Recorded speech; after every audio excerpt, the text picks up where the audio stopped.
Hey, what's up, guys? Hugs, not drugs. I don't know if everybody saw the video on Touching the Afterlife, my testimony, but if you haven't, go over to Touching the Afterlife and check it out. Julie and Dave, they edited it really nice, and I like it. I think it's cool. Yeah, go check it out. If you have seen it and you're watching this video, if you want to watch the video that I made about my testimony, you can go onto my videos and look, and I believe it's the one that says the supernatural encounter that changed my life. So check out both videos, because both are the same, but they tell like different. They're just a little bit different. But the end result is me being healed. So there was one thing that I want to touch on. That I didn't touch on in Touching the Afterlife. But so I was about 22. I had been sick for about 2 years at this point, meaning I hadn't gone to the bathroom in 2 years. And I had a friend named Ernie. I worked at Islands. Ernie worked at Ruby's, which was right next door. Ernie won Six Flags tickets for being a good server. Like, he did something in the restaurant to where he won 2 tickets, and he brought me as a guest to go with him to Six Flags. So we drive up there, and, I'm excited and everything. I'm not thinking about, I'm thinking about how sick I am, but I'm not thinking about, is that going to affect me going on a roller coaster? Didn't even think about it. I should have. So what happens is we go on Riddler's Revenge. I believe it was Riddler's Revenge. And they put this gigantic metal harness over you, and you're like standing up, and then you're suspended to where I'm like looking down at the ground, not a big deal. It's cool. And then I'm suspended with my legs up in the air with my head pointed towards the ground, and I haven't gone to the bathroom in 2 years. So all of that waste that's in my stomach is being like pressed up against my lungs and my heart, basically suffocating me from the inside. And it is painful. I'm just praying to God, like, I don't know how long this is going to be, but if I stay like this for too long, like, I know I'm going to die for sure. Praise God. Luckily, I was only like that for about 30 seconds, and then I ended up getting to like a level position, and the blood starts flowing again. But that was a close call. That was very, very scary. And I remember when I got off, I was like, I am never going to a roller coaster again. It's too much. For somebody in my condition that hasn't gone to the bathroom, that's got all that stuff in their stomach, like, this is just not a good idea. And so for the rest of the time at Six Flags, I didn't go on any more I think I went on the wooden one where like where it's not too crazy. But I didn't go on any. I didn't go on any scary rides. So anyway, after I got healed, my friend Liz brought me to Six Flags. And so it was nice going back to Six Flags, being healed, going on the same ride and being like, wow, like, I remember when this was all bad, and now I'm healed, praise God, and it's all good. Like, it was nice, man, reflecting later on in life. But so you guys know that I'm sober now, like, I'm going to church every Sunday, like, I'm on fire for God. I'm trying to be the best Christian that I can be. I'm not perfect, but God doesn't expect his followers to be perfect. The show The Chosen, for as much controversy and, maybe they get things wrong, I think the thing that they got right is they make the disciples out to be like some normal people, man. And that's what they were. The disciples were just some normal people that had problems, that made mistakes, that didn't have it all together, that were just trying to follow Christ. And like, I feel like that's sort of like where I'm at, man. Like, I don't have all the answers. I'm not doing everything right, but I'm really trying to follow Christ, and I'm really trying to do the right thing every single day, even though I'm completely flawed and mess up every single day. Being a Christian, like, I don't have a license to sin, but God gives me enough grace to cover that sin when I do mess up. And that's the beautiful thing about being a Christian, is like, you can mess up, and and you're not going to lose your salvation. But there's consequences for making wrong decisions. And so where I'm going with that is, it's very easy to mess up and fall back in the hole that God had already pulled you out of. And I'm going to give you a prime example of how that happened. So you guys obviously know how I got healed, because you saw the testimony. So you guys seen how I got healed. Well, oh gosh, somebody's going to come and interrupt the video right now. So you guys seen how I got healed.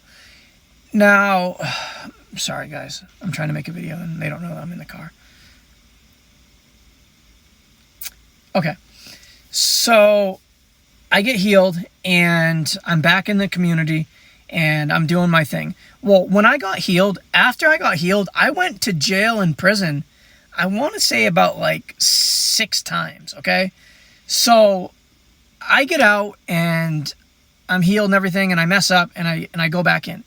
And then I go back in and I'm on fire for God. I'm leading the Bible study in jail.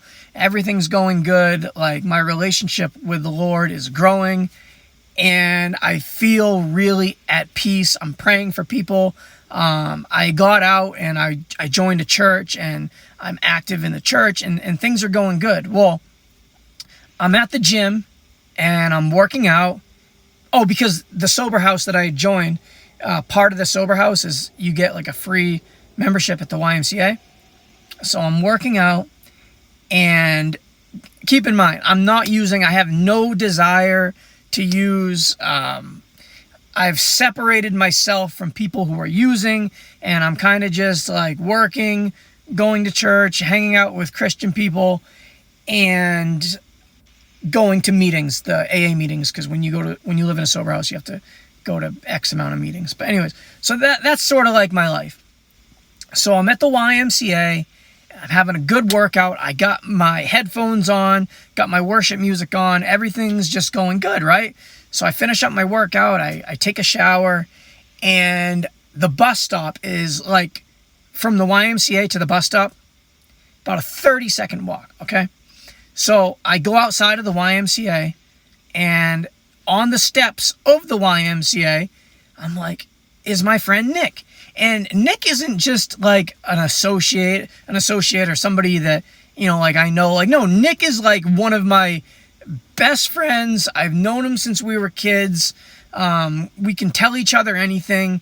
No matter how much time goes by, like, Nick's always going to be one of my best friends. I'm always going to be one of Nick's best friends. Like, me and Nick are just really tight. And I don't have very many of these people. There's maybe Nick, Ryan, a few others. Sorry, guys, I'm not mentioning you, but very small handful of people who I can call, like, diehard friends. And Nick's one of them. So I get finished my workout. I step outside the YMCA. All I'm doing is going across the street to go catch the bus back to the sober house.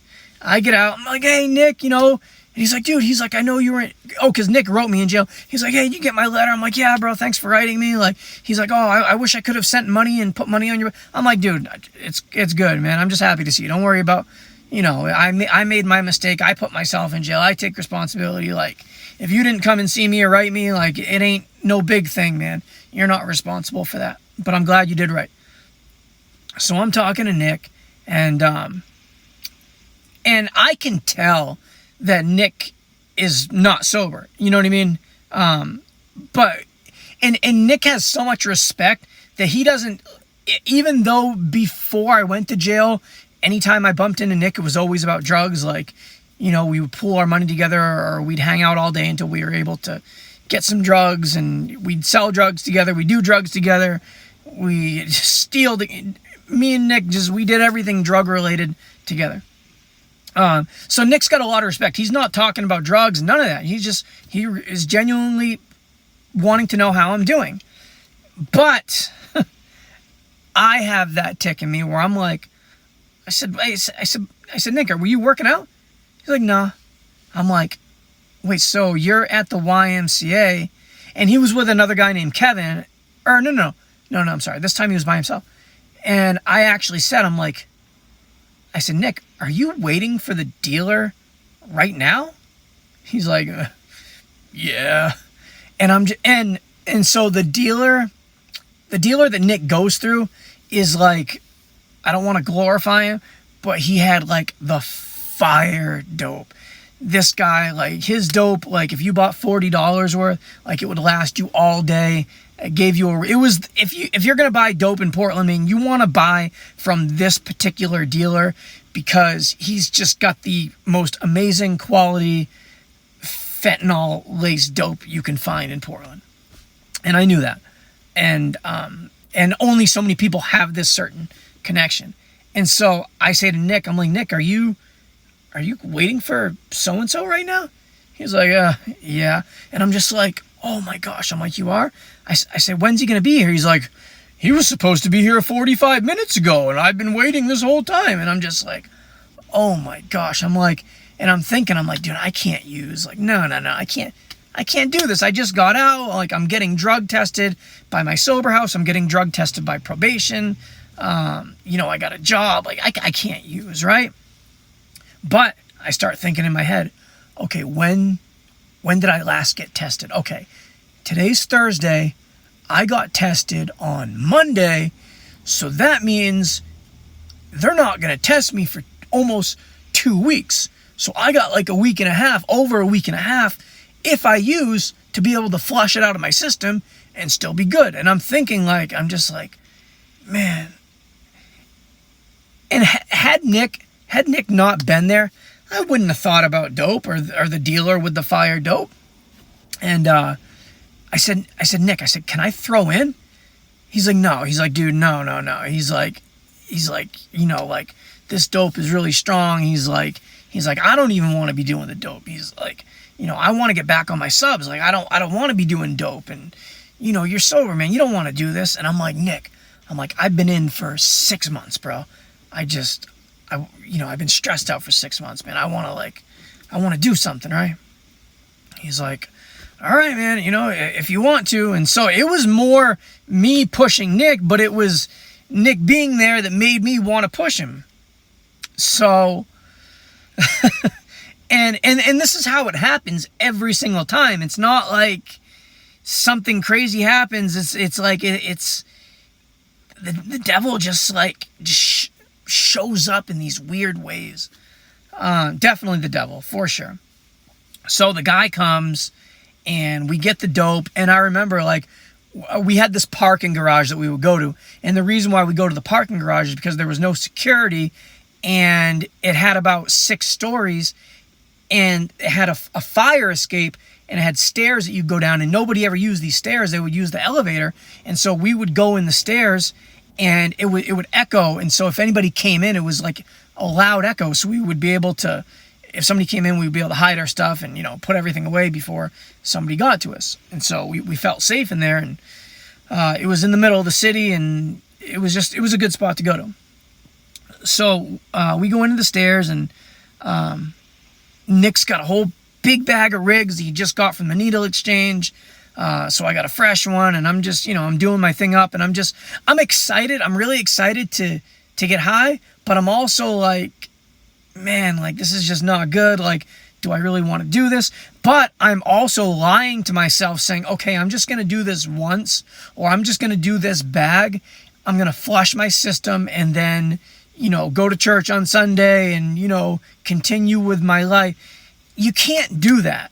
It's either one or the other. Like, if you're going to do dope and get high, that's got to be your life. And if you're going to live for Jesus and be on fire for God, it's got to be just Jesus. Like, you can't mix the two. And I've tried so many times to mix Jesus and drugs together, trying to live this evangelistic junkie lifestyle. And it never works. It always ends in failure. I know how stupid it sounds, but I've always loved Jesus, and I've always loved drugs, but you got to choose, man. You got to choose. So we're in the hallway, and I remember Nick wanted to have Narcan ready because he's like, dude, I gotta have the Narcan ready. I want you to do just a little bit, and if you go out, he's like, I'm gonna Narcan you. I'm like, all right, dude, I want you to Narcan me. If I go out, please Narcan me, right? Because I don't want to die.